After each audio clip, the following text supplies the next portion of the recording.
99 कुड़ुकडंडी हम लोग कोरस और एक पद गाएंगे। एरा तो भैरो ईसुस नमन दुलर नंजस। येरा तो भैरो येसुस नमन दुलर नंजस। आसया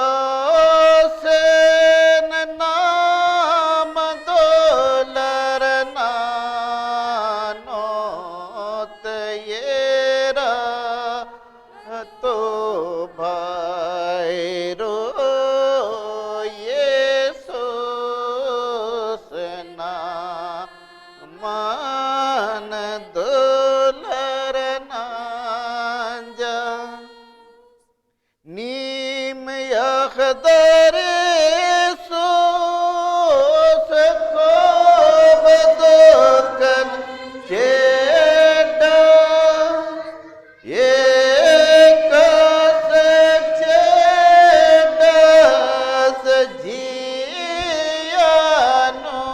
चेटस ये रातो रो येसु आमान दुलर नंजस यासे नाम दुलर नानोत येरा तो भैरो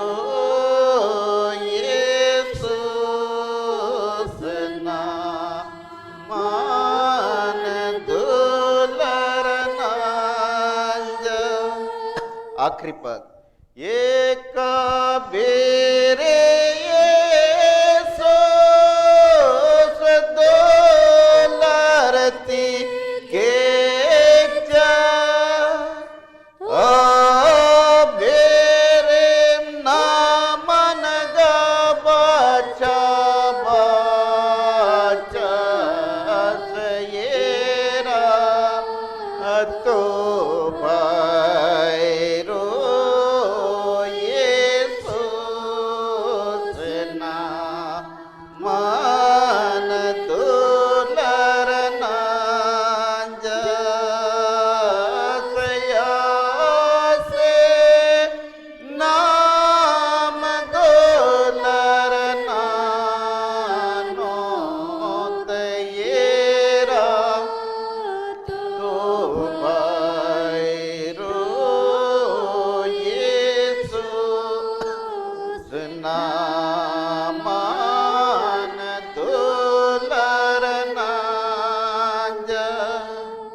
मंडली उठे। जितने भी ऑनलाइन ऑफलाइन में जुड़े हुए माता पिता भाई बहन बाल बच्चे हैं, सबों का आज के आराधना में स्वागत है कि हम लोग महाउपवास काल के पहला इतवार में हम लोग आराधना के लिए आते हैं। हम लोग भजन संहिता आह्वान के लिए वचन ग्रहण करेंगे। भजन संहिता 119 उसका 41 और 42। भजन संहिता 119 उसका 41 और 42। हे प्रभु, तेरी करुणा और तेरा किया हुआ उद्धार तेरे वचन के अनुसार मुझको भी मिले। आज इस महाउपवास काल में हम लोगों का भी प्रार्थना हो कि उसकी करुणा और जो उसने क्रूस से उद्धार कमाया है वह उसके वचन के अनुसार हम सबों को मिले।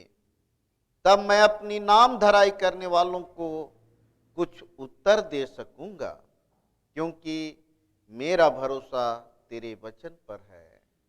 आमीन। आइए हम प्रार्थना करें। पिता परमेश्वर, हम धन्यवाद देते हैं प्रभु कि तू बीते संपूर्ण जीवन में हम सबों को संभाल कर रखा, सुधि लिया, सहायता किया और पुनः हम सबों को इस महाउपवास काल के पहला इतवार में ला पहुंचाया है। हम धन्यवाद देते हैं प्रभु, और हम प्रार्थना करते हैं कि आज की इस आराधना में हम सबों को शुद्ध और पवित्र कर, हमारे सारे गर्दों को जला कर राख कर दे, भस्म कर, धूल कर, सर्वनाश कर, नया कर दे प्रभु, नया कर दे। और सामर्थी परमेश्वर होने दे कि हमारी नजरें और हमारा ध्यान तेरे क्रूस में टिकी रहे। और हे प्रभु, हम तेरे कुर्बानी, बलिदान, समर्पण को स्मरण करते हुए गंभीरता से तेरी आराधना करने सके, वचन सुनने सके, गीत गाने सके। तो हम सबों को गीत गाने में, आराधना करने में, वचन सुनने में तू हमारी सहायता और अगुवाई कर। प्रार्थना मसीह के नाम से मांगते हैं, सुन और दया से ग्रहण कर, आमीन। मंडली बैठे। आइए हम लोग आज का पवित्र आराधना को आरंभ करते हुए गीत गाएंगे। मसीह गीत संग्रह से गीत संख्या 135। गीत संख्या 135, बोझ सबके गुनाह का उठाकर वो लिए जा रहा है।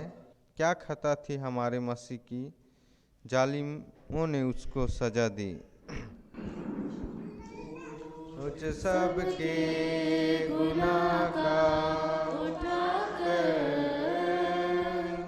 वो लिए जा रहा है। बोझ सबके गुनाह का उठाकर वो लिए जा रहा है। क्या खता थी हमारे मसीह की, जालिमों ने जो उसको सजा दी। क्या खता थी हमारे मसीह की, जालिमों ने जो उसको सजा दी। ठोक दी उसके हाथों में कीले, फिर भी यीशु ने उनको दुआ दी।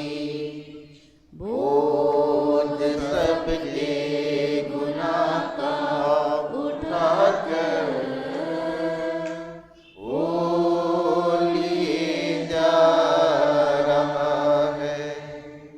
ताज कांटों का सर पे पहनाया, किस पे दर्दी से उसको सताया।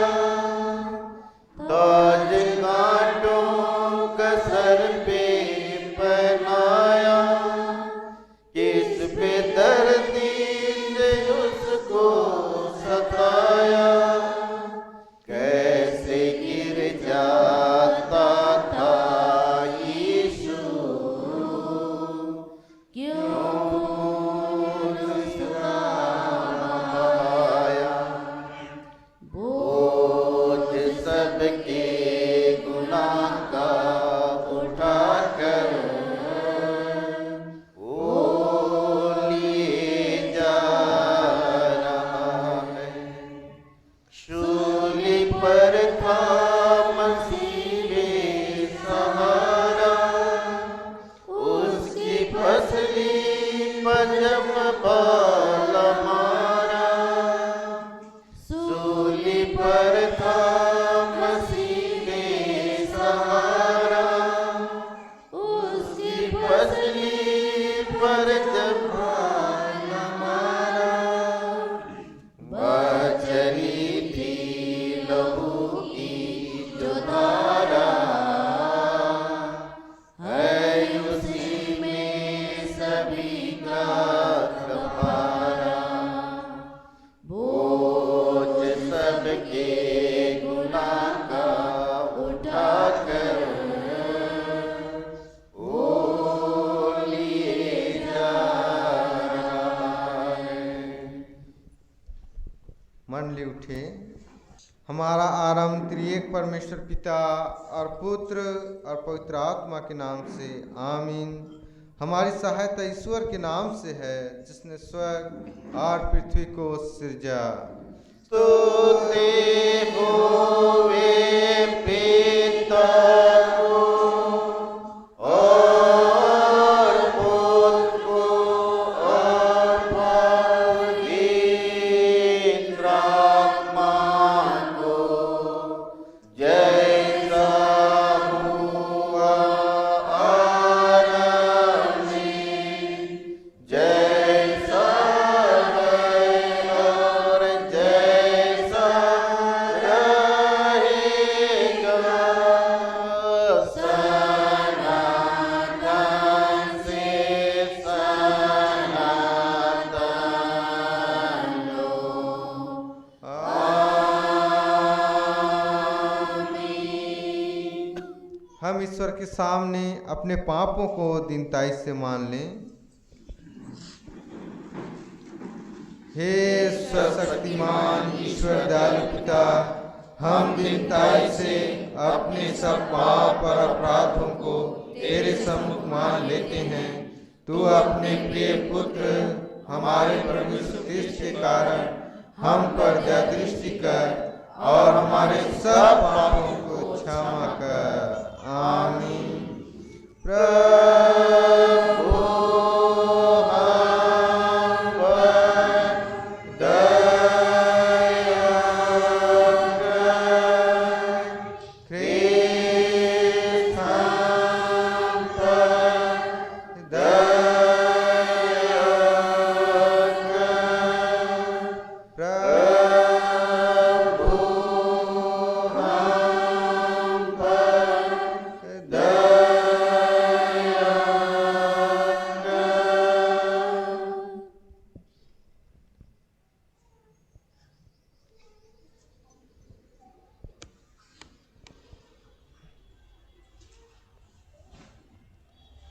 ईश्वर जगत के लोगों के अपराध उन पर ना लगा के ख्रीस्त में जगत को अपने साथ मिला लेता था और मेल मिलाप का वचन हमों को सौंप दिया है। पहला कुरिन्थ उसका 5 और 19। आमीन।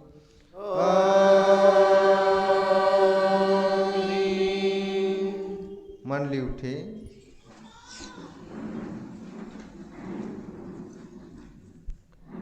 सबसे उच्च स्थान में ईश्वर का गुणानुवाद हो।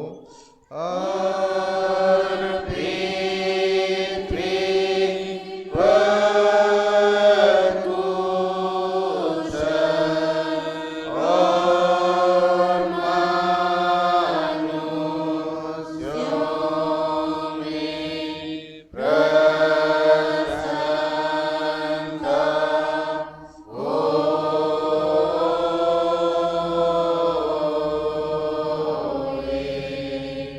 प्रभु तुम्हारे संग हो।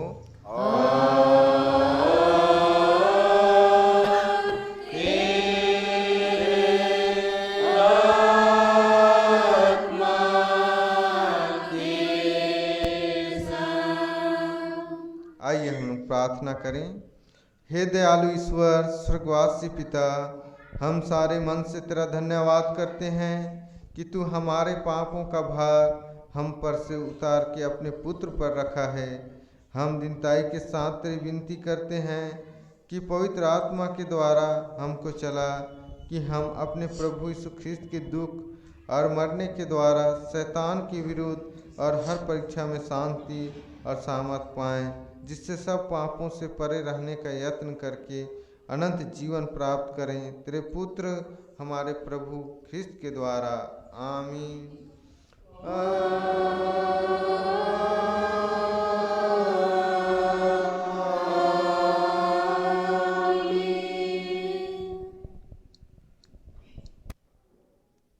आज के लिए ठहराया गया पहला पाठ वचन जो हमें मिलता है इब्रानियों की पत्री अध्याय 4 पद संख्या 14 से लेकर 16 तक। इब्रानियों की पत्री अध्याय 4 पद संख्या 14 से लेकर 16 तक। हम लोग प्रतिवाद करते हुए पढ़ेंगे। इसलिए जब हमारा ऐसा बड़ा महायाजक है जो स्वर्गों से होकर गया है, अर्थात परमेश्वर का पुत्र यीशु, तो आओ हम अपने अंगीकार को दृढ़ता से थामे रहें। क्योंकि हमारा ऐसा महायाजक नहीं जो हमारे विकलताओं में हमारे साथ दुखी ना हो सके, और वह सब बातों में हमारे समान रखा तो गया, तो भी निष्पाप निकला। इसलिए आओ हम अनुग्रह के सिंहासन के निकट हियाव बांधकर चलें कि हम पर दया हो और वह अनुग्रह पाएं जो आवश्यकता के समय हमारी सहायता करें। यहाँ तक आमीन। तेरा धन्यवाद होवे हे ख्रिस्त यीशु, ईश्वर की मेमना जो ले जाता है जगत का पाप, हम पर अनुग्रह कर।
समस्त ख्रिस्तानी कलीसिया के संग अपना महापवित्र विश्वास मान ले कि यूँ कहें, मैं विश्वास करता हूँ परमेश्वर पिता पर जो स्वर्ग और पृथ्वी का सशक्तिमान सृजनहार है, और उसके इकलौते पुत्र अपने प्रभु यीशु ख्रिस्त पर जो पवित्र आत्मा से गर्भ में आया, कुंवारी मरियम से उत्पन्न हुआ, पांतुस पिलातुस की आज्ञा से उठाया, क्रूस पर चढ़ाया गया, मर गया और गाड़ा गया, पाताल में उतरा, तीसरे दिन मृतकों में से जी उठा, स्वर्ग पर चढ़ गया और परमेश्वर सर्वशक्तिमान पिता के दाहिने हाथ बैठा है, जहाँ से वह जीवितों और मृतकों का विचार करने को फिर आएगा।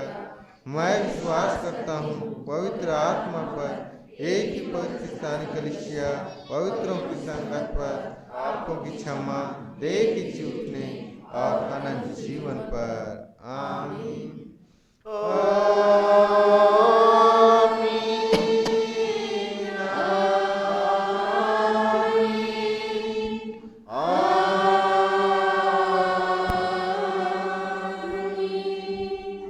मंडली बैठे। आराधना के लगातार में हम लोग दूसरा गीत गाएंगे। मसीह गीत संग्रह से गीत संख्या 450। गीत संख्या 450। क्रूस उठा के तुझे चलना होगा, आज प्रभु को दिल देना होगा।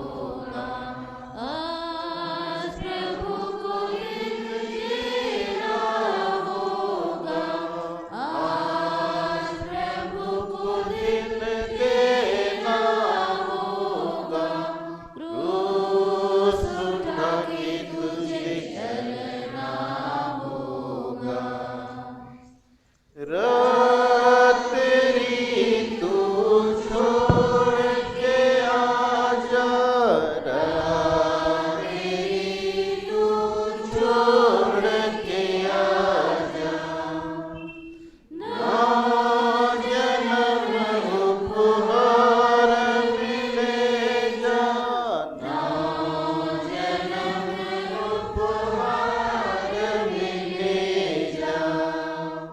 आज प्रभु के लिए क्रूस उठा जा, आज प्रभु को दिल देना होगा, आज प्रभु को दिल देना होगा। क्रूस उठा के तुझे चलना होगा। दीप तेरा बुझने ना पाए, दीप तेरा बुझने ना पाए, ज्योत मसीह से नेह लगाए, ज्योत मसीह से नेह लगाए। आज प्रभु की ज्योति पार लगाए, आज प्रभु को दिल देना होगा, आज प्रभु को दिल देना होगा। क्रूस उठा के तुझे चलना होगा। दूर करेगा गम तेरे दिल का, दूर करेगा गम तेरे दिल का।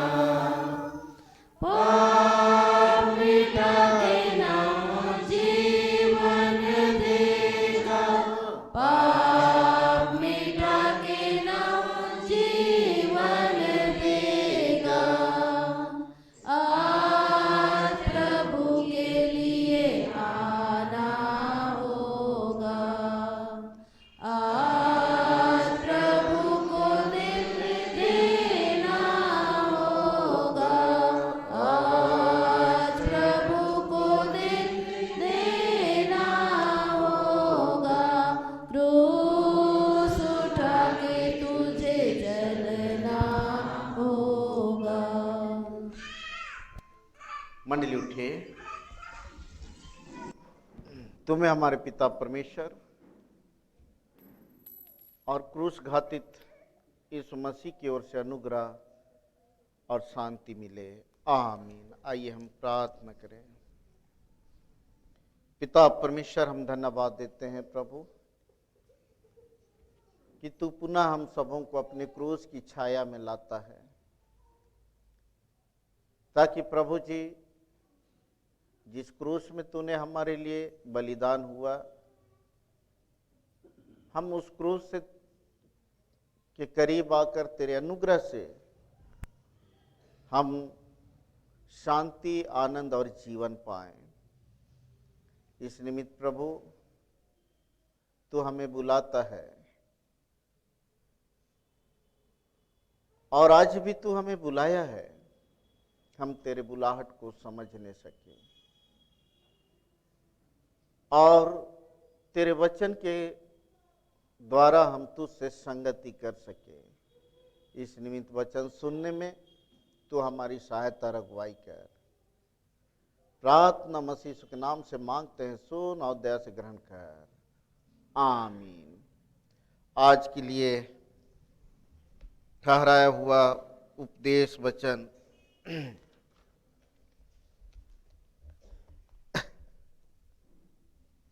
हम लोग ग्रहण करेंगे, जो हमें मिलता है मत्ती रचित सुसमाचार, मत्ती रचित सुसमाचार उसका 16 अध्याय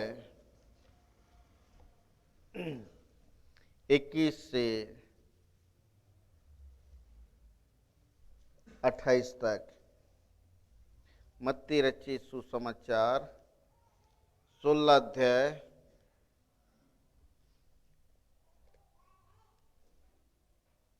21 से 28 तक।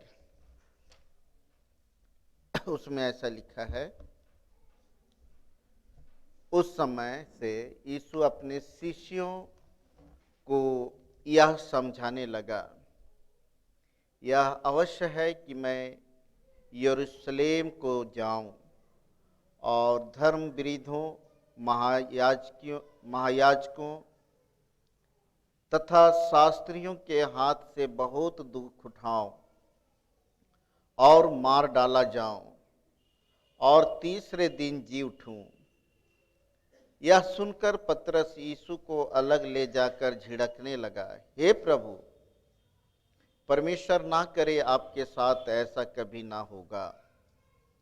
यीशु ने मुड़कर पतरस से कहा, शैतान, मेरे सामने से दूर हो, तू मेरे लिए ठोकर का कारण है।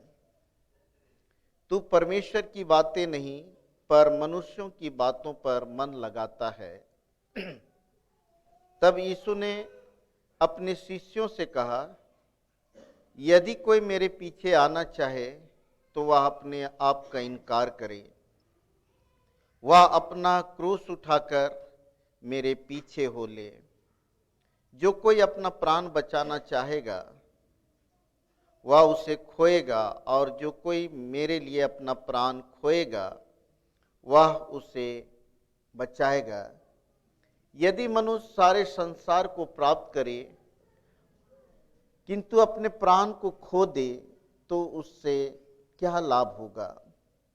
मनुष्य अपने बदले में क्या दे सकता है? मनुष्य का पुत्र अपने स्वर्गदूतों के साथ अपने पिता की महिमा में आने वाला है। उस समय वह हर एक को उसके कामों के अनुसार प्रतिफल देगा। मैं तुमसे सच कहता हूं कि जो लोग यहाँ खड़े हैं उनमें से कितने ऐसे हैं कि जब तक वे मनुष्य के पुत्र को उसके राज्य में आते हुए ना देख लेंगे तब तक मृत्यु का स्वाद नहीं चखेंगे। यहाँ तक मंडली बैठे।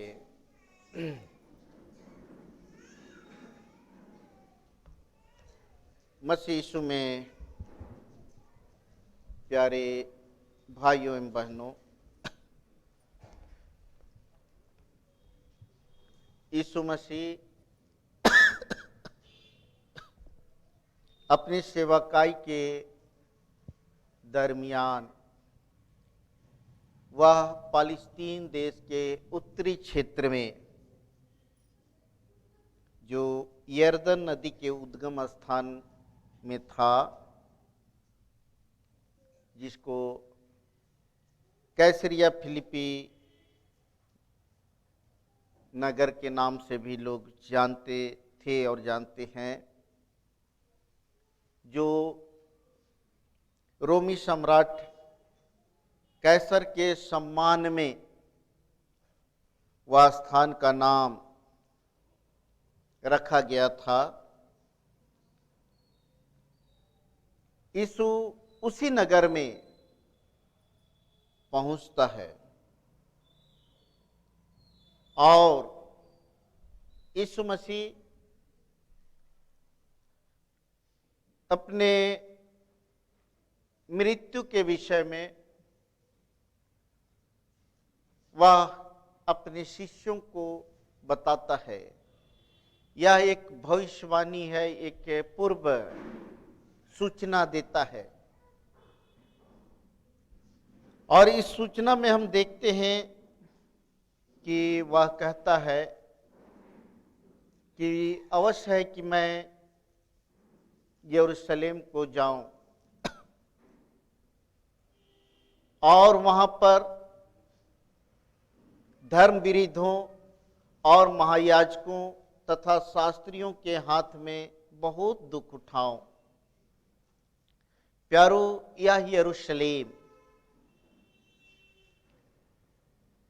बहुत विकसित जगह था और आज भी माना जाता है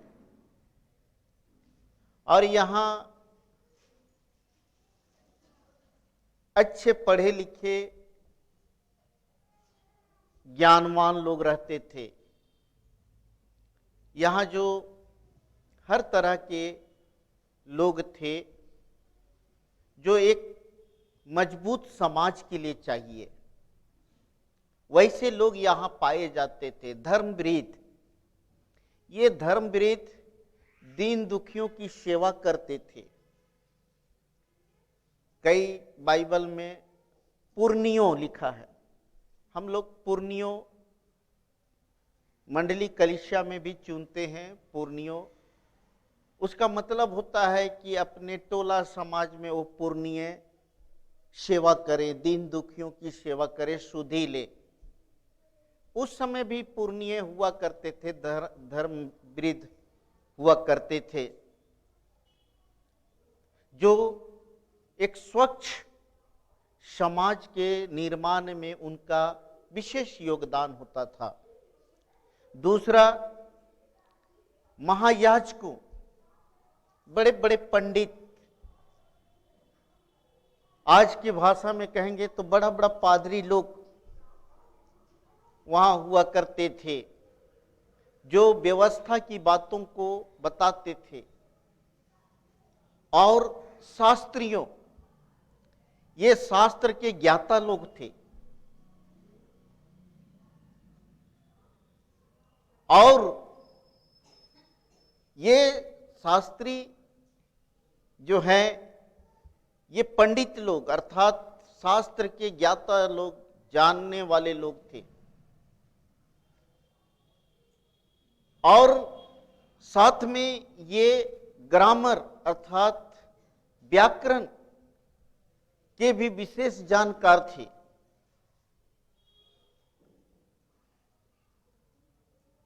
और इस तरह से यह यरूशलेम जो है एक अच्छा जगह, नगर माना जाता था। लेकिन यीशु मसीह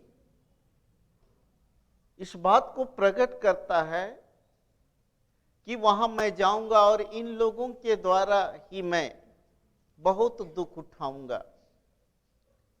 और इतना ही नहीं, मार डाला जाऊंगा, लेकिन तीसरे दिन मैं जी उठूंगा। और इस बात को यीशु मसीह कई बार अपने शिष्यों के बीच में उन्होंने रूपक के रूप में ये बताते रहे। जैसे हम लोग यूहन्ना 3:14-15 में भी पाते हैं कि जिस रीति से मूसा ने पीतल के सांप को ऊंचे पर लटकाया, अवश्य है कि मनुष्य का पुत्र ऊंचे पर लटकाया जाए। यहां पर भी वो अपनी मृत्यु के विषय में वो बताता है। मरकुस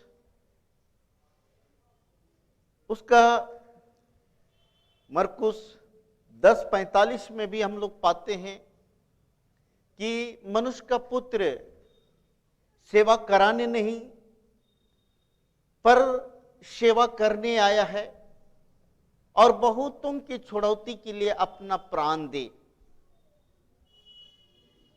तो इस तरह से हम देखते हैं कि यीशु मसीह अपने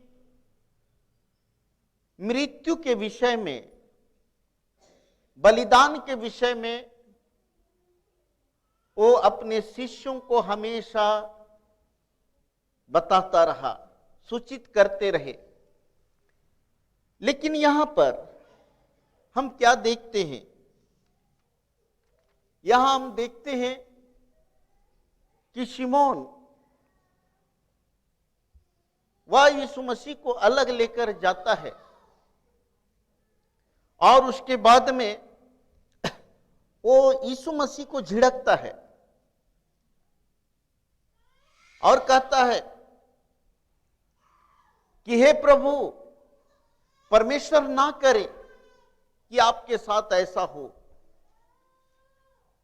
दूसरी बात कि वो सांसारिक दृष्टि से कहता है हम लोगों के रहते कौन आपका कुछ बिगाड़ सकता है? और तीसरी बात है कि प्रभु आप ऐसा शब्द मत बोलिए, नकारात्मक शब्द मत बोलिए।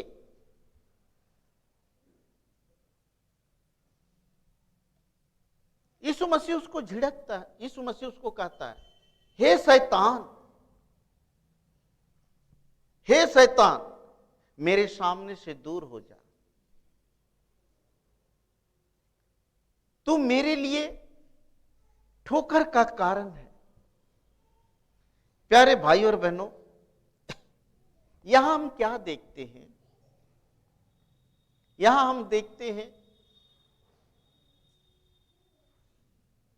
कि यीशु मसीह के उस बलिदान में, परमेश्वर की योजना में शैतान जो है वो बाधक हो रहा है। ये शैतान शब्द का अर्थ होता है विरोधी।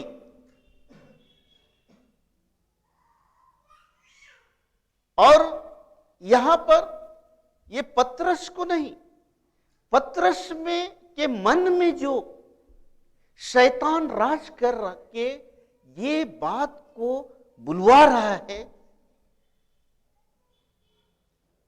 उस शैतान को यीशु मसीह कहता है कि हे शैतान, हे शैतान, मेरे सामने से तू दूर हो जा। प्यारे भाई और बहनों, ये शैतान नहीं चाहता है कि मनुष्य का जीवन बने, मनुष्य का उद्धार हो। और जिसको हम मत्ती रचित सुसमाचार में पाते हैं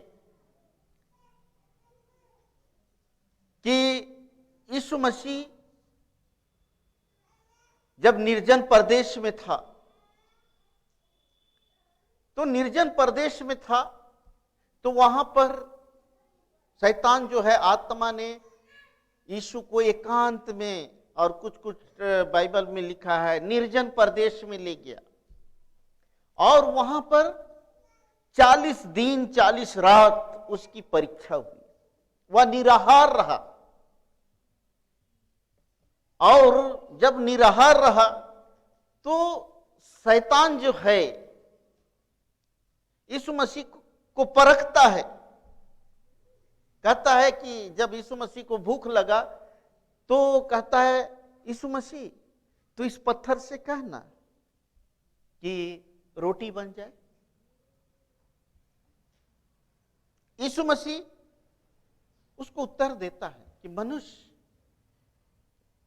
केवल रोटी से नहीं, परंतु हर एक वचन जो उसके मुख से निकलता है, जीवित रहेंगे। दूसरा, यीशु मसीह को मंदिर में ले गया, और शैतान कहता है कि यहां पर देखिए कैसे शैतान यीशु मसीह को का विरोध करता है, और बहुत तरीके से विरोध कर रहा है, बहुत तरीके से, बाइबल से ही विरोध कर रहा है, और कह रहा है कि परमेश्वर का वचन में ये लिखा हुआ है कि तू ऊपर से कूद जाएगा और परमेश्वर के दूत तुझे हाथों हाथ उठा लेंगे। यीशु मसीह क्या कहता है? यीशु मसीह कहता है कि तू अपने प्रभु परमेश्वर की परीक्षा मत कर। तीसरा चुनौती जो है, यीशु मसीह को ऊंचे स्थान में शैतान ले जाता है, और ले जाने के बाद पूरा दुनिया को दिखाता है, पूरी दुनिया को दिखाता है बहुत अच्छा अच्छा बिल्डिंग है, बहुत अच्छा अच्छा बिल्डिंग, घर द्वार, सृष्टि, पेड़ पौधा, गाड़ी घोड़ा, बहुत चीज को दिखाकर कहता है कि तू झुक कर मुझे प्रणाम कर तो मैं ये सब कुछ तुझे दे दूंगा। यीशु मसीह उसी समय कहता है, हे शैतान तू दूर हो जा, हे विरोधी शक्ति तू दूर हो जा।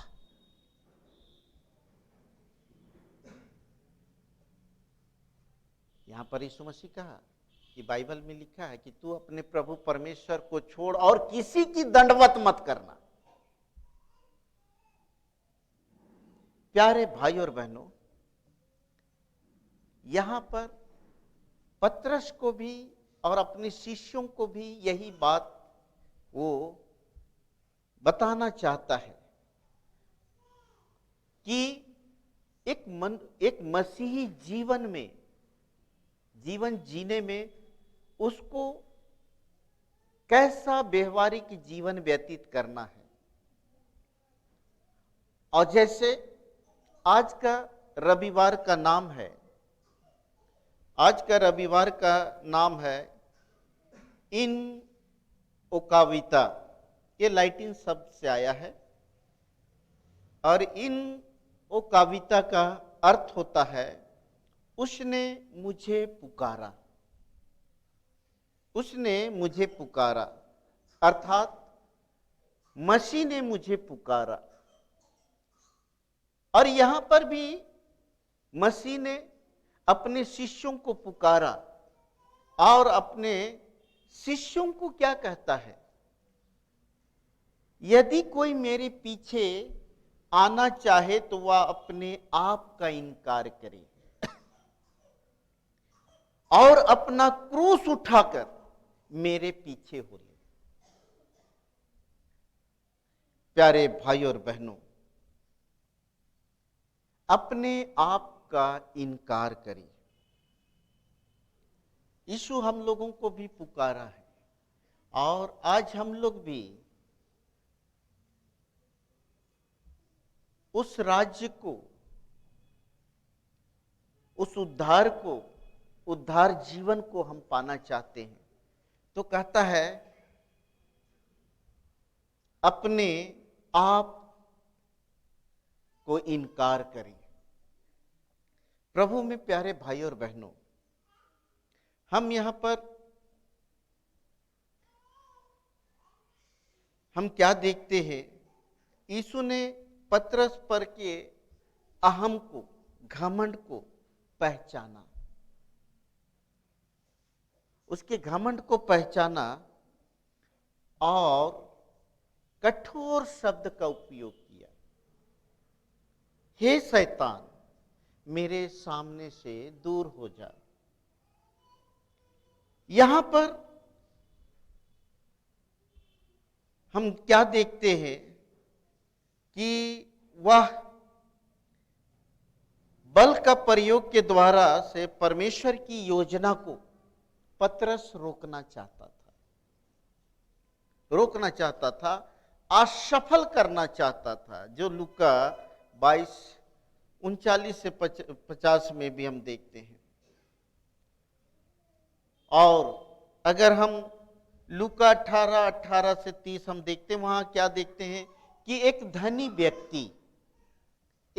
व्यक्ति यीशु के पास आता है और कहता है कि हे गुरु, अनंत जीवन पाने के लिए मैं क्या करूं, मैं क्या करूं? तो यीशु मसीह कहता है कि जैसा व्यवस्था में लिखा है उस व्यवस्था को मान, व्यवस्था को मान। तो कहता है वो तो मैं बचपन से मानते आया हूं। तो यीशु मसीह उसके अंदर अहम को देखा, घमंड को देखा और कहता है कि ठीक है, जो कुछ तेरे पास है वो सब कुछ तू कंगालों को बांट दे। वह बहुत निराश हो गया। बहुत निराश हो गया और वह चला गया। प्यारे भाई और बहनों, अपने आप का इनकार करने का मतलब है कि हम अपने जीवन में उस परमेश्वर को पहला स्थान दें। हम उसको पहला स्थान दें। ईश्वर ने हम सबों को जो कुछ दिया है,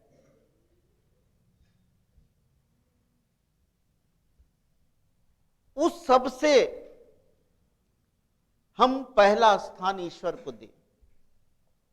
जैसे यीशु मसीह एक दृष्टांत में बताया कि उसने भोज का प्रबंध किया और अपने दासों को कहा कि जाओ, भोज तैयार हो गया है, बुला के लाओ। तो जब ये दास गए और बोले कि भोज तैयार हो गया है, चलिए, तो ये कहता है, अरे मैं तो अभी अभी शादी किया हूं, इसलिए मैं नहीं जा सकता हूं। दूसरे के पास जाते हैं तो कहता है, अरे मैं तो नया बैल खरीदा हूं, अभी उसको परखने जा रहा हूं, जोतने जा रहा हूं, सो मैं भी नहीं जा सकता। तीसरे के पास जाता है, अभी अभी मैं खेत मोल लिया हूं, मैं उसको देखने जा रहा हूं। यहां पर हम क्या देखते हैं?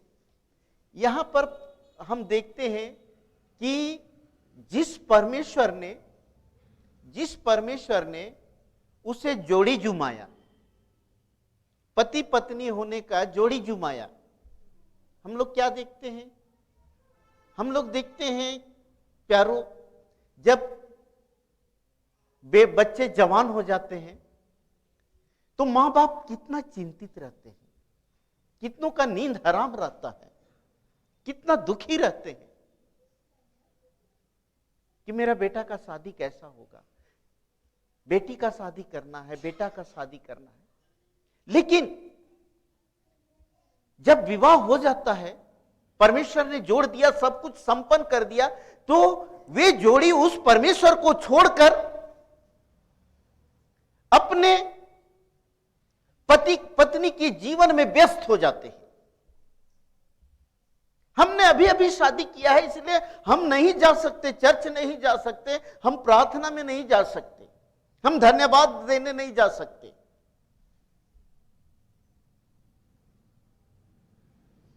दूसरा, बैल नया खरीदा, बैल का महत्व किसान जानते हैं जो नागर जोतते हैं। एक बार एक किसान ठीक भरी बरसात में, पूरा खेत में धान लगा हुआ था और हमारे क्षेत्र में धान को उभा करते हैं, धान बो देते हैं तो थोड़ा बड़ा बड़ा हो जाता है, इतना बड़ा बड़ा, तो घास मरने के लिए जोतते हैं। अचानक से उसका बैल मर गया।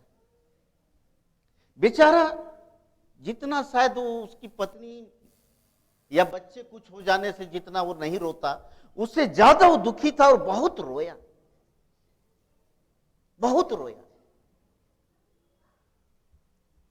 तो हम समझ सकते हैं कि एक बैल का वैल्यू एक किसान के जीवन में कितना है। लेकिन उस बैल को मोल लेने में परमेश्वर ने सहायता किया, और जब बैल मिल गया तो नागर जोतने में उस परमेश्वर को भूल गया।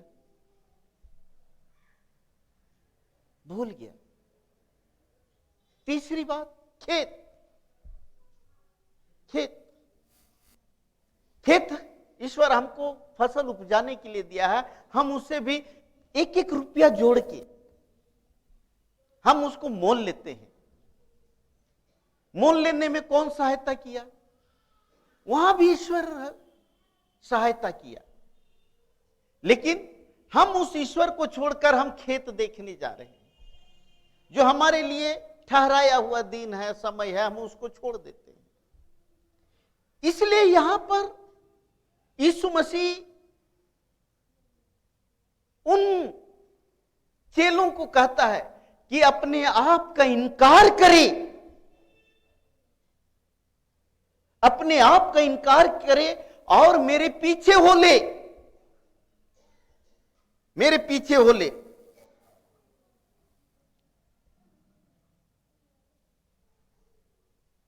और जो मेरे पीछे हो लेगा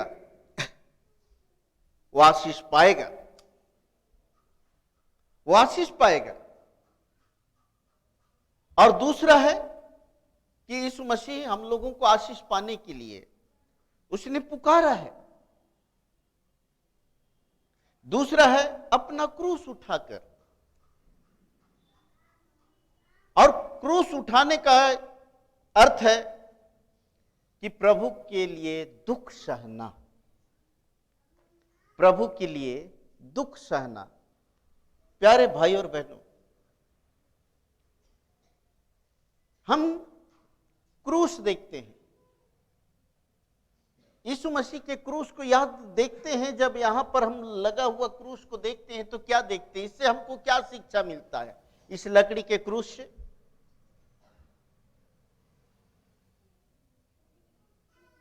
क्या हमको शिक्षा मिलता है?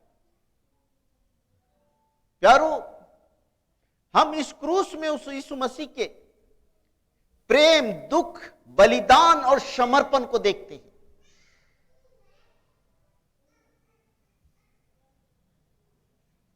दुख और उसके बलिदान, समर्पण, प्रेम को देखते हैं। प्यारो, ये दुख जो है इसका मतलब है कि त्याग का भावना होना चाहिए। जिस तरह से हम शिष्यों के जीवन को देखते हैं, शिष्यों का जीवन को क्या देखते हैं? हम देखते हैं कि वे लोग अपने पूर्वजों के द्वारा जो उनको कार्य मिला था, अर्थात कुछ लोग मछली मारने वाले लोग थे। जब यीशु बुलाया तो वे लोग अपना जाल फेंके और यीशु के पीछे हो लिए। और लूका जो वैद्य था वो भी अपना वैद्यगिरी को छोड़ दिया और यीशु के पीछे हो लिया। तो अपना क्रूस उठाकर मेरे पीछे हो ले कहने का मतलब है कि यीशु के लिए समर्पित जीवन जीना, समर्पित जीवन जीना। कल परसों हमने एक जगह बर्थडे के लिए प्रार्थना करने गए तो वहां एक व्यक्ति मिले, सोहन ठाकुर करके। सोहन ठाकुर तो उसने कुछ गवाही अपना दिए अपने विषय में, और उसने कहा कि जब मैं मसीह को ग्रहण किया तो मैं अपने पत्नी से भी जैसे चूहा और बिल्ली का संबंध होता है वैसे ही मैं चूहा बन के घर में रहता था, और मेरी पत्नी हमेशा बिल्ली के समान, वो हमेशा हमको बोलती थी, डांटती थी। लेकिन मैं यीशु में बना रहा। और एक दिन जब थाना में बुलाए तो थानेदार बोलता है आप क्रिश्चियन हैं? तो वह कहता है मैं क्रिश्चियन नहीं हूं, मैं यीशु का हूं, मैं यीशु का हूं। और मैं इसलिए क्रिश्चियन नहीं हूं क्योंकि उसने देखा, क्या देखा? वो एक डुबकी आदमी, लेकिन वो कहता है कि मैं क्रिश्चियनों को देखता हूं कि क्रिश्चियन लोग गिरगिट जैसा रंग बदलते हैं, एक चर्च से दूसरे चर्च को जाते हैं, एक चर्च को छोड़कर दूसरा चर्च में जाते हैं। क्या हमारा यीशु ऐसे ही बदलते रहता है क्या? दूसरा उसने कहा, इस सभा में, इस प्रेयर मीटिंग में जाएंगे तो वहां भी झुकेंगे, और दूसरा सभा में जाएंगे तो वहां भी झुकते हैं। जब यहां झुके, यहां प्रार्थना हुआ तो दुष्ट आत्मा यहां से निकल गया, यहां वो चंगा हो गया, और फिर दूसरा में जाता है तो फिर वही धंधा। इसका मतलब उसका घर में कहीं ना कहीं कमजोरी है, उसके जीवन में कमजोरी है, और उसमें यीशु नहीं है, इसलिए शैतान उसमें घुसता है। मैं बोला वाह, मैं बोला वाह। तीसरी बात उसने कहा, एक पास्टर आया मेरे पास। मैं सोचा, एक पास्टर आया मेरे पास, सोचा कि वो तो मेरे को वचन बताएगा, तो अपना लैपटॉप निकाला और कहता है ये वाला बिजनेस कीजिएगा तो इसमें आपका बहुत लाभ होगा, ये कीजिएगा तो इसमें लाभ होगा। मेरे को बहुत दुख लगा। ये हैं क्रिश्चियन लोग। प्यारे भाई और बहनों, यीशु मसीह कहा है, जो कोई मेरे पीछे आना चाहता है वो अपने आप का इनकार करे और अपना क्रूस उठाकर मेरे पीछे हो ले। मेरा क्रूस उठाकर मेरे पीछे हो ले। अपने आप को पूरी तरह से समर्पित कर देना, यीशु के लिए समर्पित कर देना। और प्यारे भाई और बहनों, आज हमको यीशु मसीह यहां फिर से सिखाता है कि जो कोई अपना प्राण बचाना चाहेगा वह खोएगा, और जो कोई अपना प्राण मेरे लिए देगा उसका प्राण बचेगा। यदि मनुष्य सारे संसार को प्राप्त कर ले और अपने प्राण को खो दे तो क्या लाभ, क्या लाभ। प्यारे भाई और बहनों, अपने क्रूस उठाकर मेरे पीछे हो ले, कहने का मतलब है कि हम जो भी हमको ईश्वर ने आशीष के रूप में धन संपत्ति दिया है, हम आवश्यकता में पड़े हुए लोगों की मदद करें, मदद करें। कोई भूखा हो सकता है, कोई भूखा हो सकता है, कोई दुखी हो सकता है, कोई बीमार हो सकता है, उसका मदद करें। अपना क्रूस उठाकर मेरे पीछे हो ले। कभी कभी ऐसा भी होता है कि हम खाने बैठे हैं, कोई पहुंच गया तो हम अपना हिस्सा खिलाएं। हो सकता है वो भूखा हो। और इसी तरह से ईश्वर जो कुछ हमें दिया है हम उसका मदद करें, मदद करें। और यदि मनुष्य को जो संसाधन दिया गया है, चाहे बुद्धि के रूप में, धन के रूप में, पद के रूप में, जो कुछ भी दिया गया है, अगर हम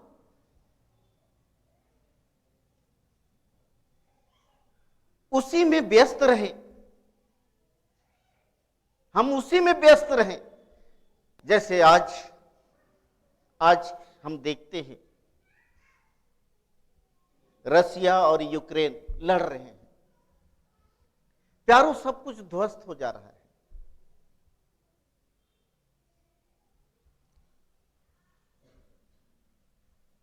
ध्वस्त राज अगर कोई पा लिया, बहुत सारे लोगों को मार डाले, सबकी हत्या हो गई, उसके बाद में हम जीत लिए तो क्या लाभ?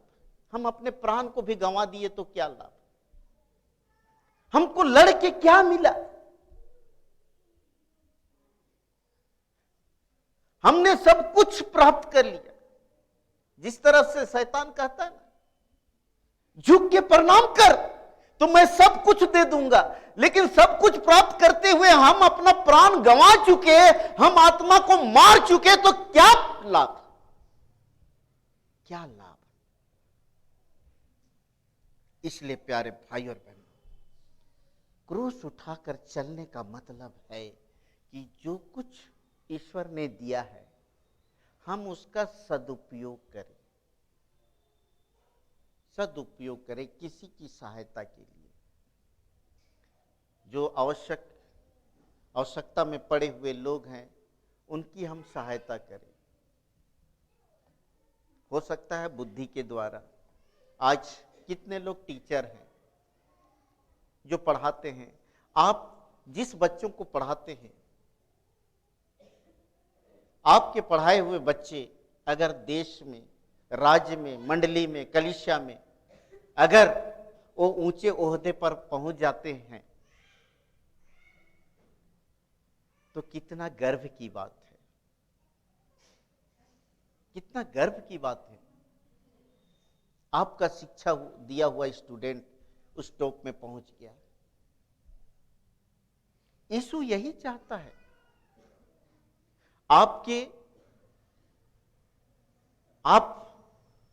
हम लोग किसी को अगर 2 रुपया मदद करते हैं और वो 2 रुपया उस घर के लिए या घर के लोगों के जीवन के लिए अगर वो काम आता है, वो कितना आशीष में बदलता है, वो आपके लिए भी आशीष में बदलता है।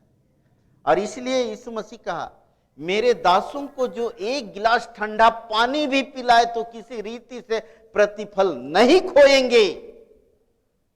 सच्चाई है प्यारो। मेरे दासों का मतलब केवल पादरी प्रचार नहीं है, लेकिन यहां दासों का मतलब है जो यीशु मसीह को मानते हैं, यीशु मसीह को मानते हैं। यीशु मसीह के लोगों को 1 गिलास ठंडा पानी भी पिला दे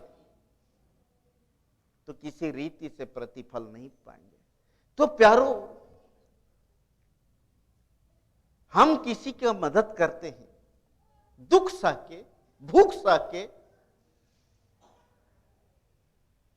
वो आशीष में बदलता है, वो आशीष में बदलता है। और जैसे यहां कहता है कि मनुष्य के पुत्र को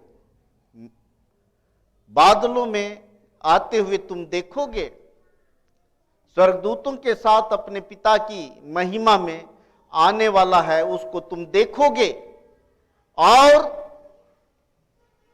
एक को उसके कामों के अनुसार प्रतिफल देगा, कामों के अनुसार प्रतिफल देगा। यहां देखिए, कामों के अनुसार हम कैसा काम किए हैं उसके अनुसार वह प्रतिफल देगा।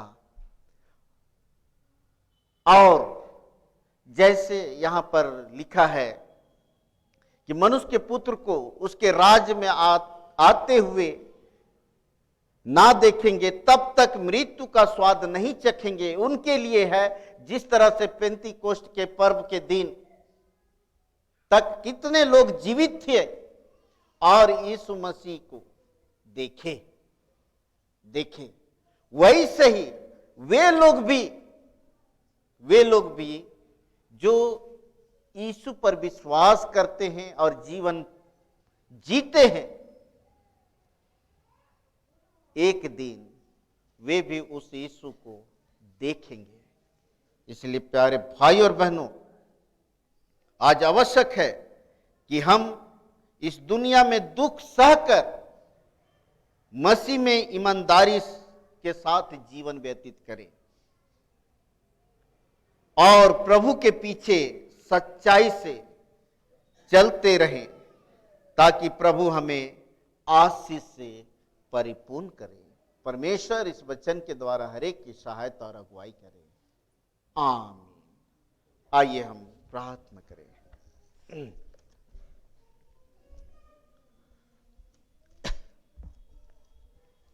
पिता परमेश्वर, हम धन्यवाद देते हैं प्रभु आज के सुंदर दिन के लिए कि प्रभु जी हम सबों को आज तू हमें बुलाया है, और इसलिए बुलाया है कि हम उस राज्य को प्राप्त कर सकें। और राज्य को प्राप्त करने के लिए प्रभु तू दो बातों को बताया। अपने आप का इनकार करें, अर्थात अपने आप को समझे और तुझे अपने जीवन में स्थान दे। दूसरा, क्रूस उठाकर तेरे पीछे हो ले, अर्थात तेरे पीछे आने के लिए प्रभु चाहे जितना भी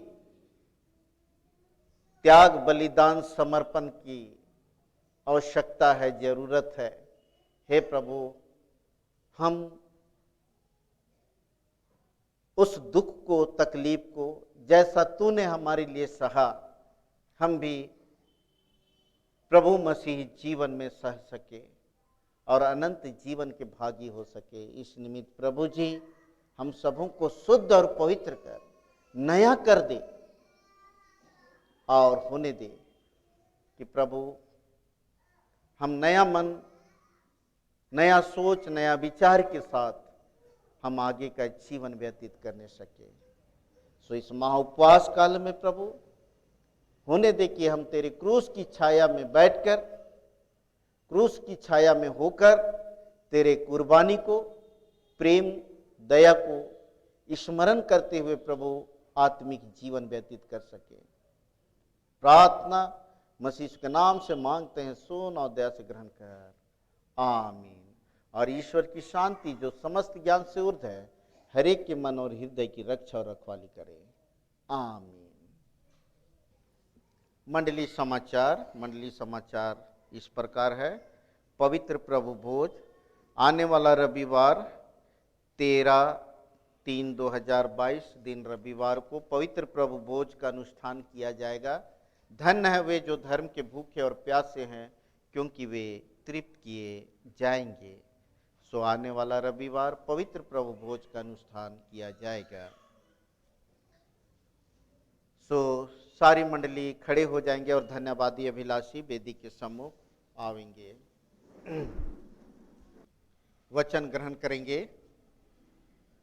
भजन संहिता भजन नंबर 103, भजन संहिता भजन नंबर 103 उसका 1 और 2। हे मेरे मन यहोवा को धन्य का, और जो कुछ मुझ में है वह उसके पवित्र नाम को धन्य कहे। हे मेरे मन यहोवा को धन्य का, और उसके किसी उपकार को ना भूलना। आइए हम प्रार्थना करें। पिता परमेश्वर, हम धन्यवाद देते हैं प्रभु कि तू इतने तेरे बेटे बेटियों को बीते संपूर्ण जीवन में संभाल कर रखा। और हाँ प्रभु, तो आव्या साहिन भगत बेटी को प्रभु जी जन्मदिन देखने का अवसर दिया, जन्म से लेकर आज तक संभाल कर रखा। वैसे ही प्रभु तू कितने बेटे बेटियों को जन्म से लेकर आज तक संभाल कर रखा और वे अपने जन्मदिन को देख पाए। और हाँ प्रभु, तो भाई प्रबल लकड़ा को तो नौकरी जीवन में प्रभु पदोन्नति दिया, और उस परिवार को भी प्रभु तो आशीषित किया। वैसे ही पिता परमेश्वर, तू उस तिर्की बहन को, डॉक्टर स्नेहलता तिर्की को तूने जन्मदिन देखने का अवसर दिया, और कितनों को प्रभु जी तू एक स्थान से दूसरे स्थान तक सकुशल पहुंचाया। कितने बेटे बेटियों को बीमारी से चंगा किया, कितने घर परिवार में शादी ब्याह के कार्यक्रम को सफल किया, कितनों के जीवन यात्रा को सफल किया, कितनों को प्रभु पढ़ाई लिखाई के क्षेत्र में तू सफलता दिया, और कितने तेरे बेटे बेटियां वार्षिक परीक्षा लिखने जा रहे हैं, और कितने तेरे बेटे बेटियों को प्रभु जी तूने परीक्षा लिखने में सहायता किया है। और इस तरह से जितने भी तेरे बेटे बेटियां तेरे पवित्र चरणों में आते हैं प्रभु, हर एक तेरे बेटे बेटियों के जीवन में प्रभु तूने उपकार का काम किया है, और जन्म से लेकर आज तक उपकार ही उपकार किया है प्रभु। और जिस तरह से दाऊद तेरे किसी उपकार को नहीं भूला, वैसे ही प्रभु तेरे बेटे और बेटियां जिनके जीवन में तू प्रभु सुई के नोक के बराबर से लेकर तू बड़े बड़े कामों को किया, बड़े बड़े आशीषों को दिया, उन तमाम उपकारों को देखते हुए तेरे बेटे और बेटियां प्रभु तेरे पवित्र चरणों में आते हैं। एक एक धन्यवादी अभिलाषियों को तेरे पवित्र चरणों में प्रभु त्रिएक परमेश्वर पिता, पुत्र और पवित्र आत्मा के नाम से अर्पण करते हैं प्रभु। एक एक तेरे बेटे बेटियों को प्रभु नाम ब नाम तू ग्रहण कर, उसके धन्यवादी मन को और जीवन को ग्रहण कर, और आगे के जीवन में प्रभु जितने को तू जन्मदिन देखने का अवसर दिया, उन्हें तू नए सत्र के पूरे 365 दिन उनका परमेश्वर होकर रहना। जिनको प्रभु कई प्रकार के आशीषों को दिया, उनके संग भी तू आगे होना, और प्रभु पढ़ाई लिखाई के जीवन में, नौकरी पेशा के जीवन में, व्यापार के जीवन में, खेती बाड़ी के जीवन में, और पिता परमेश्वर गृहस्थ जीवन में तू एक एक के साथ होना, और एक एक को प्रभु शत्रु शैतान दुष्टात्मा बैरी दुश्मन नाना प्रकार की बीमारी विपत्ति दुर्घटना और भिन्न भिन्न प्रकार के परीक्षाओं से, तरह तरह के वायरस से, संसार शैतान की जाति से, मृत्यु से बचाए रखना, और एक एक को प्रभु जीवन की तमाम उत्तम आशीष अपने क्रूस की छाया तले देते हुए प्रभु धर्म के मार्ग में अगुवाई करना। प्रार्थना मसीह यीशु के नाम से मांगते हैं, सुन और दया से ग्रहण कर, आमीन। ईश्वर को धन्यवाद, पिता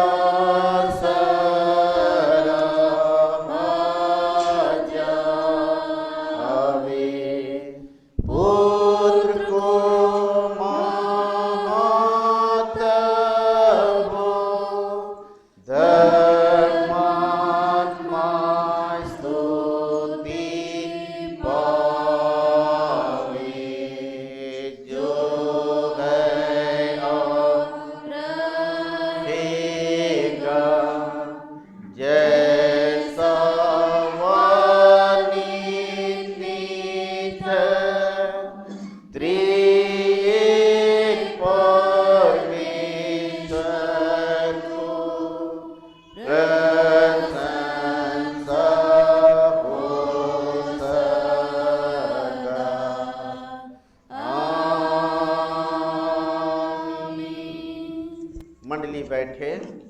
आइए हम लोग आराधना का आखिरी गीत गाएंगे मसीह गीत संग्रह से, गीत संख्या 137। गीत संख्या 137, प्यारा यीशु प्यारा यीशु, प्यारा प्यारा प्यारा यीशु। यीशु प्यारा यीशु प्यारा प्यारा प्यारा यीशु प्यारा यीशु प्यारा यीशु प्यारा प्यारा प्यारा यीशु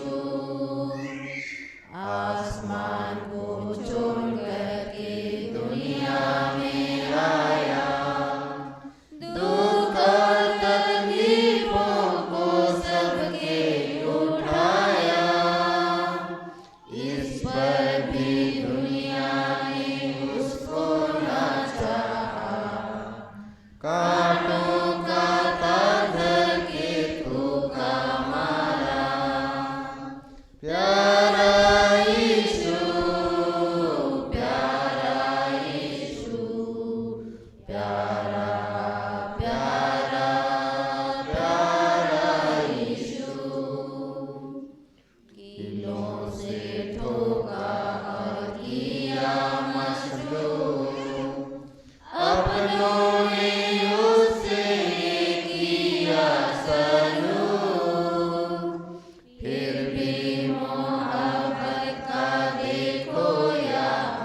उठे। आइए हम इन दानों को अर्पण करते हुए अंतिम प्रार्थना करें। प्रेमी, दयालु, अनुग्रहकारी, सामर्थ्य यहोवा परमेश्वर पिता, हम इन दानों को तेरे सम्मुख लाते हैं। घड़ा सिरनी दान, मोहारी दान, गुप्त दान, दशवांश दान, प्रभु जितने प्रकार के दान हैं प्रभु, जो तेरे भक्त विश्वासियों ने, बेटा बेटियों ने प्रभु जी हर्ष से मुट्ठी खोलकर प्रभु जी इन दानों को अर्पण किया है। होने दे पिता परमेश्वर, तू हर एक के ऊपर अपना कृपा दृष्टि बनाए रखना। और होने दे पिता परमेश्वर, यह दान प्रभु सुसमाचार की वृद्धि के लिए, बढ़ती के लिए और सुसमाचार के प्रचार के लिए होने पाए। और बहुत से लोग प्रभु तेरे प्रेम को प्रभु जो तू अपने पुत्र के द्वारा क्रूस काट से प्रकट किया है प्रभु जी जान सकें। हाँ पिता परमेश्वर, जितने भी दान अर्पण किए हैं प्रभु, सब को तेरे पवित्र हाथों में सौंप देते हैं प्रभु। सब को ग्रहण कर उनके जीवन में किसी भली वस्तु की घटी ना होने पाए प्रभु। भरपूरी का जीवन देना और प्रभु जी उत्तम उत्तम आशीषों को प्रभु उनके जीवन में देना। प्रार्थना हमारे उद्धारकर्ता मसीह यीशु के नाम से मांगते हैं, सुन और दया से ग्रहण कर, आमीन। आइए हम लोग अंतिम प्रार्थना करें। हे प्रभु परमेश्वर स्वर्गवासी पिता, हम तेरी विनती करते हैं अपनी ख्रिस्तानी कलीसिया और उसके सारे सेवकों की अगुवाई कर कि वे तेरे वचन के निर्मल उपदेश में ठहरें, जिससे सच विश्वास और प्रेम हमें बढ़े और बढ़ाया जाए। हे प्रभु, भारत रिपब्लिक के हमारे प्रेसिडेंट, इस प्रांत के गवर्नर, राजकीय सभाओं, मंत्रिमंडलों, सब न्यायियों, हाकिमों और सब राज कर्मचारियों को आशीष दे और उनकी अगुवाई कर कि वे न्याय और धर्म से देश की सेवा करें और हम कुशल चैन से सारी भक्ति और गंभीरता से काल बिताएं। हमारी कलीसियाई सभाओं, सेंट्रल काउंसिल और कलीसिया की अन्य मंडली सभाओं को आशीष दे कि वे इस मंडली को तेरी पवित्र इच्छा के अनुसार चलाएं। जगत की लुथेरन कलीसिया और देश विदेश के हमारे सभी ख्रिस्त विश्वासी मित्रों को आशीष दे कि हम ख्रिस्त के प्रेम और सहयोग में आगे बढ़ें और जगत में तेरी साक्षी के लिए अधिक सामर्थ पाएं। हमारी कलीसिया के सब काम पर आशीष दे। लड़की लड़कियों की शिक्षा पर आशीष दे कि वे तेरे भय, प्रेम और भरोसा में बढ़ते जाएं। कलीसिया के विद्यालयों, शिक्षण महाविद्यालयों और अन्य संस्थाओं को संभाल और उनकी बढ़ती दे और उनके द्वारा कलीसिया के लिए आत्मिक और लौकिक आशीष दे। खेती बाड़ी और हर एक काम उद्यम को सफल कर, जिससे हर कोई सुविवेक से तेरे आगे चले, अपनी जीविका पाए। अपनी कृपा से उन सबों पर दृष्टि कर जो कंगालपन, रोग और नाना प्रकार की सकेती और दुख में हैं, उनको शांति दे। हमारे कलीसिया के सब भाई बहनों की रक्षा कर जो दूसरे देशों में चले गए हैं, कि वे सब जोखिम और परीक्षाओं में विश्वासी ठहरें। हम उनके लिए भी तेरी विनती करते हैं जो मंडली से निकाले गए व उलट हुए हैं, उन पर दया कर कि वे सच्चे पश्चाताप से तेरी ओर फिरें। सब मनुष्यों का त्राणी ठहर और उन पर जो अंधियारे में बैठे हैं मुक्ति का उजाला प्रकाश कर। हमको अपश्चातापी मृत्यु से बचा और अंत में अपने प्रिय पुत्र हमारे प्रभु यीशु ख्रिस्त के द्वारा स्वर्ग राज्य में ग्रहण कर। हे हमारे पिता जो स्वर्ग में है, तेरा नाम पवित्र किया जाए, तेरा राज्य आए, तेरी इच्छा जैसे स्वर्ग में वैसे पृथ्वी पर भी होवे। हमारी प्रतिदिन की रोटी आज हमको दे और हमारे अपराधों को क्षमा कर, जैसे हम भी अपने अपराधियों को क्षमा करते हैं, और हमको परीक्षा में मत डाल परंतु बुराई से छुड़ा, क्योंकि राज्य और पराक्रम और महिमा सदा तेरी है, आमीन।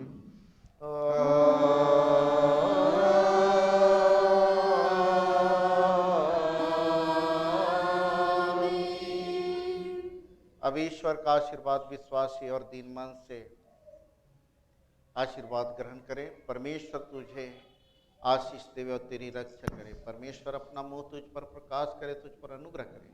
परमेश्वर अपना मुंह तुझ पर प्रकाश करे और तुझे कुशल देवे, आमीन।